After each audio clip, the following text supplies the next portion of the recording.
வடிவேலு ஜெயிலுக்கு போகிறேன்னு சொல்கிற மாதிரி நானும் முதலமைச்சர் அப்படின்னு சொல்லி அவரை வந்து முதலமைச்சர் ஆக்கிட்டாங்க. இதை யாரை கேட்க முடியும்? தமிழ் மக்கள் முட்டாளாக இருக்க வரையும் அவங்க சொல்கிறது தான் அவங்க எடுப்படும். உதயநிதி ஸ்டாலின் அவர்கள் வந்து ஸ்டாலின் அவர் வந்து துணை முதலமைச்சர் அறிவிச்சிருக்காரு. என்ன சிரிக்கிறீங்க?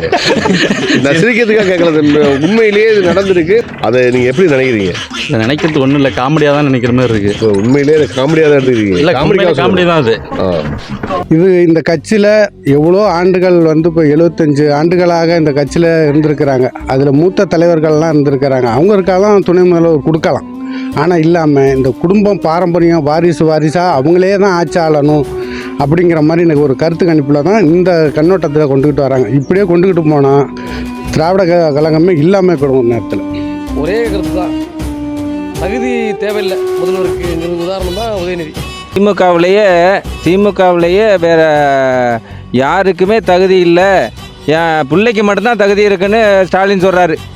அதன் அடிப்படையில் தான் இப்போ துணை முதல்வர் பதவி கொடுக்கப்பட்டிருக்கிறது தான் நான் நினைக்கிறேன். துரைமுருகன் அவர்களுக்கு இல்லாத திறமையா உதயநிதிக்கு இருக்குது. இதெல்லாம் ஏற்கக்கூடிய செயல் அல்ல. ஆனால் திமுககாரங்க அதுக்கு சரியாக முட்டு கொடுத்துட்டு இருக்காங்க.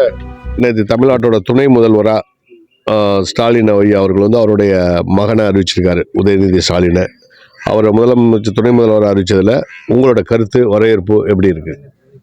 இது வந்து ஸ்டாலின் வந்து முதலமைச்சர் ஆக்குறதுக்கு கொஞ்சம் ஃபஸ்ட்டு ரொம்ப ஏய்ச்சார் கலைஞர். அவர் துணை முதலமைச்சராக அறிவிக்கக்கூடாதுன்னு மழை ஏய்ச்சி, இல்லை நம்ம வாரிசு தான் வளரணுங்கிற அடிப்படையில் ஒரு கட்டத்துக்கு மேலே அவர் துணை முதலமைச்சர் அறிவித்தார். அதுக்கப்புறம் இவர் நடைப்பயணம், ஊர் சுற்றுப்பயணம்னு சுற்றி அப்படி இப்படி பண்ணி கோல்மால் பண்ணி ஜெயித்தார். இன்றைக்கி அந்த வேலையை பிள்ளைய முதல் முறையாக விளையாட்டுத்துறை அமைச்சராக அறிவித்து திரும்பவும் அது ஒரு நாடகம் ஆடி, கபட நாடகம் ஆடி, அவர் அப்பார் எப்படி கபட நாடகம் ஆடுவார் அதே மாதிரி இவரும் நாடகம் ஆடி இதுக்கு போகிறேன், அமெரிக்கா போகிறேன், அங்கே போகணும் ஒரு நாடகத்தை போட்டு இவருக்கு அறிவிக்கிறதுக்காக நான் வெளிநாடு போய் அதை ஒரு சோடிப்பு பண்ணி இன்றைக்கி அவருக்கு ஒரு துணை முதலமைச்சர் அறிவித்தாங்க. ரைட்டு, வடிவேலு ஜெயிலுக்கு போகிறேன்னு சொல்கிற மாதிரி நானும் முதலமைச்சர் அப்படின்னு சொல்லி அவரை வந்து முதலமைச்சர் ஆக்கிட்டாங்க. இதை யாரை கேட்க முடியும்? தமிழ் மக்கள் முட்டாளாக இருக்க வரையும் அவங்க சொல்கிறது தான் அவங்க எடுப்படும். நம்ம சொல்கிறது எடுப்படாது. நம்ம என்ன கத்தினாலும், நம்ம உணவுபூர்வமாக தமிழர் கத்தினாலும் அது திராவிடத்துக்கான ஒரு ஆட்சி காலமாக இருக்குது. அது நம்ம எந்த காலத்திலும் நம்ம எதிர்த்து நிற்க தமிழுக்கு ஒன்றுபடணும். அது நம்ம ஒன்றுபடும், என்றைக்கு ஒன்றுபட்டு நம்ம செயல்படுறோமோ அன்னைக்கு தான் நம்ம திராவிடத்தை எதிர்க்கலாம், அந்த குடும்ப அரசியலை நம்ம எதிர்த்து நிற்கலாம். தமிழர்கள் ஒன்று சேராத வரையும் இது சிந்தித்து தான் செயல்படணும். சும்மா காமெடியாக பேசிட்டு போகிறது பெரிய விஷயம் இல்லை. இது நல்லா அறிவுபூர்வமாக தமிழர்களை ஏசிச்சு தமிழராக செயல்படணும். அப்போ தான் நம்ம தமிழ்நாடு உருப்படும்.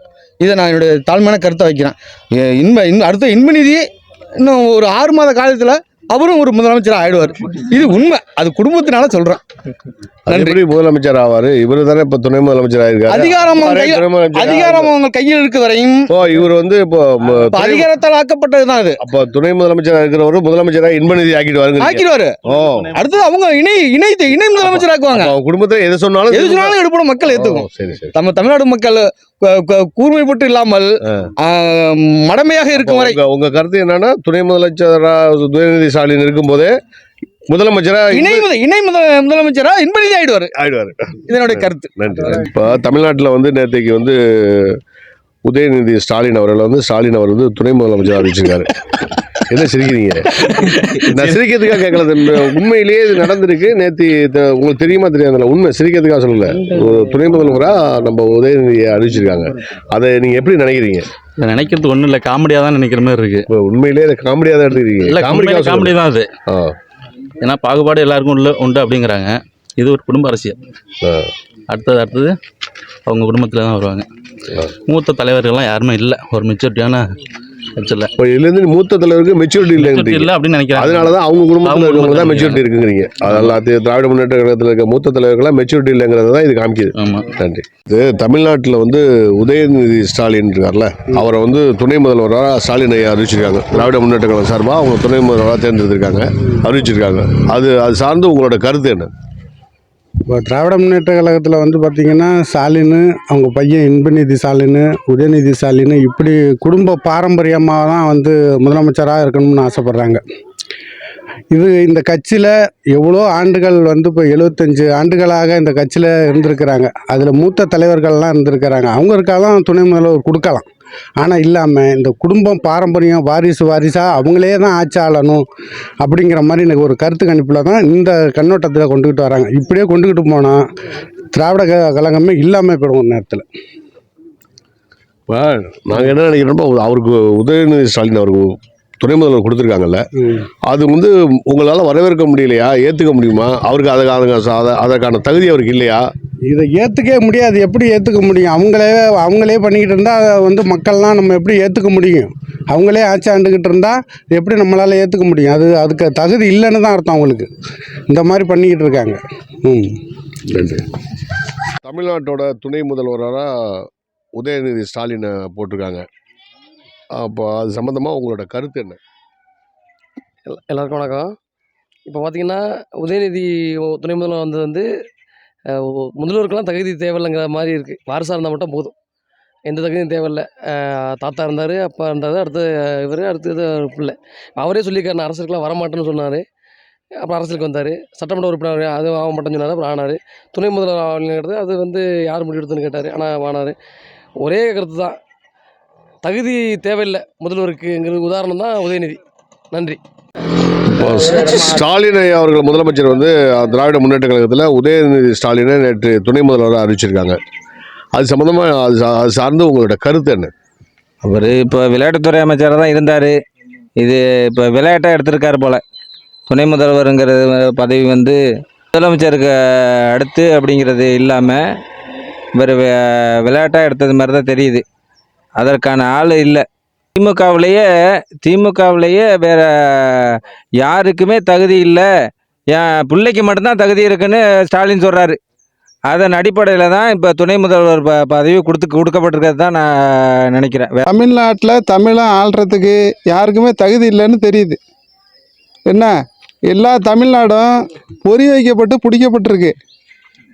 இந்த தமிழர்கள் தமிழ்நாட்டை ஆள்றத வந்து நிறைய தமிழர்கள் விரும்பலை போல இருக்குது. இன்னும் எத்தனை தலைமுறைக்கு தான் இவங்க ஆண்டுகிட்டு இருக்க போகிறாங்க? இந்த அடிமை வாழ்க்கை தமிழ்நாட்டு மக்கள் எவ்வளோ நாளைக்கு தான் வாழ போகிறாங்கன்னு தெரியல. மனசாட்சி உள்ள ஒவ்வொருத்தரும் இதை நினச்சி பார்க்கணும். இது என்ன தமிழ்நாடு என்ன குடும்ப சொத்தா? வர்ற தலைமுறைக்கு அவங்களே ஆண்டுகிட்டு இருக்கிறதுக்கு நம்ம எவ்வளோ அடிமை நிலையில் இருக்கோங்கிறதுக்கு இது ஒரு எடுத்துக்காட்டு. நேற்றுக்கு தமிழ்நாட்டில் ஸ்டாலின் அமைச்சரவையிலேருந்து துணை முதல்வராக உதயநிதி ஸ்டாலினை அறிவித்து அங்கேயே ஒரு ஆளுநர் பரிந்துரை செஞ்சுருக்காங்க. பரிந்துரை ஆயிடுச்சு.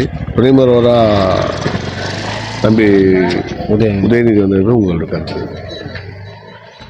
ஐயா கலைஞர் கருணாநிதி காலத்திலேருந்து சனாதனம்னு பேசிக்கிட்டு இருக்காங்க. சும்மா பேரளவு மட்டும்தான் சனாதனம் இருக்குது. மூத்த உறுப்பினர்கள், மூத்த அமைச்சர்கள் எத்தனையோ பேர் இருக்காங்க.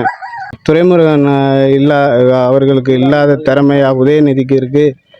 இதெல்லாம் ஏற்கக்கூடிய செயல் அல்ல. ஆனால் திமுககாரங்க அதுக்கு சரியாக முட்டு கொடுத்துட்டு இருக்காங்க. இப்போ முதலமைச்சர் துணை முதல்வராக அறிவிச்சிருக்கான்னு சொல்றீங்களா, முட்டு கொடுத்துருக்காருன்னு சொல்றீங்களா?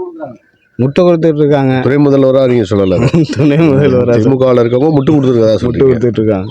சரி. திராவிட முன்னேற்ற கழகத்தில் தமிழ்நாட்டோட துணை முதல்வராக ஐயா ஸ்டாலின் அவர்கள் அவருடைய பையனை அறிவிச்சிருக்காரு. தம்பியோட வயது 47. இளைஞர்கள் வந்து முதலமைச்சராக வர்றதை, துணை முதலமைச்சராக நம்ம இளைஞர்கள் வழிவிடுவதை நாங்கள் வரவேற்கிறோம். ஒரு இளைய தலைமுறை பிள்ளை வந்து முதலமைச்சராக வர்றாரு அப்படிங்கிற விஷயத்தில் நாங்கள் வரவேற்கிறோம். ஆனால் அதில் என்ன குறைபாடு பார்த்தீங்கன்னா, அந்த கட்சி 75வது பவள விழா கொண்டாடுறாங்க. அந்த ஆரம்பித்த காலத்திலேருந்து ஐயா அண்ணா அவருக்கு அப்புறம் பார்த்தீங்கன்னா கருணாநிதி ஐயா அவர்கள், அவருடைய புதல்வன் ஸ்டாலின் ஐயா அவர்கள், அதுக்கப்புறம் அவருடைய பையன் உதயநிதி ஸ்டாலின், அதுக்கப்புறம் பார்த்தீங்கன்னா அடுத்த உதயநிதி ஸ்டாலின் முதல்வரானும்போது துணை முதல்வராக இளைஞரணி தலைவராக அவரோட இன்பநிதி அவரோட பையனை கொண்டு வந்துடுவாங்க. அந்த காலகட்டத்தில் அடுத்த முதலமைச்சராக இன்பநிதி தான் வர்றதுக்கு எதிர்காலத்தில் வருவார்.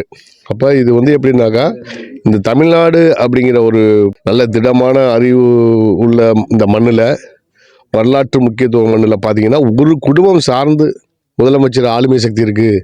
அப்போ அதில் கூட்டணி கட்சியிலிருந்து ஜெயிக்க வைக்கிற விசிகாவாக இருக்கட்டும், பொது உடைமை கட்சியாக இருக்கட்டும், அதோட கூட்டணியில் இருக்க மற்ற கட்சிகள் எல்லாம் அந்த தலைமைத்துவம் உள்ளவங்கெல்லாம் துணை முதல்வர் ஆகிறதுக்கான தகுதி இல்லையா? அவங்களுக்கு அந்த திறன் இல்லையா? திமுகவை ஜெயிக்க வைக்கிறதுக்கு மட்டும் கூட்டணி தேவைப்படுது. கூட்டணி மந்திரி சபையும் கிடையாது. ஆட்சியில் கூட்டணி கிடையாது, மத்தியில் கூட்டணி கேட்குறாங்க, மாநிலத்தில் இல்லைங்கிறாங்க. அப்போ அவங்கள வச்சு தான் ஜெயிக்கணும்னு ஆசைப்பட்றாங்க. இந்த நிலையெல்லாம் பார்க்கும்போது பார்த்திங்கன்னா எங்கள் குடும்பம் தான் ஆளும் சக்தியில் இருப்போம், மற்றவர்கள்லாம் தமிழ்நாட்டை ஆளக்கூடிய அறிவே கிடையாதுங்கிற மாதிரி ஒரு நிலைப்பாடு இருக்குது. இந்த இளைஞர்கள் வர்றதை வரவேற்கிறோம். ஆனால் மாற்று கட்சியிலேருந்தோ இல்லை திராவிட முன்னேற்றங்கள்லேருந்தோ வேற ஒரு இளைய மகனை கொண்டு வந்திருந்தால் பாராட்டக்கூடிய விஷயம். ஒரு குடும்பம் சார்ந்து ஒரு 75 ஆண்டில் அதுக்கப்புறம் அவங்க தலைமுறையே ஆண்டு வருதுங்கிறத நம்ம சமூகத்தால் ஏற்றுக்கொள்ள முடியாத ஒரு நிகழ்வு. இதை எப்படி ஜீரணித்து இந்த தமிழ் மக்கள் ஏற்றுக்கிறாங்கன்னு தெரியல. திராவிட முன்னேற்றங்களை தொடர்ந்து முதலமைச்சர், துணை முதல்வர், அடுத்தது எல்லாம் இப்படி தான் போயிட்டுருக்கோம். அடுத்த முதல்வராக வர்றதுக்கான அடுத்த அறிவிப்பு இன்பநிதிக்கு தான் இருக்குங்கிறத நாங்கள் தெளிவாக சொல்கிறோம். அந்த கட்சியில் இருக்கிறவங்க இதை அறிவு சார்ந்து சிந்தித்து அடுத்த வேற ஒரு மாற்று முடிவு எடுத்து ஒரு மாற்றத்தை தமிழகத்தில் உண்டாக்கணுங்கிறது தான் எங்களோட குறிக்கோள். நன்றி.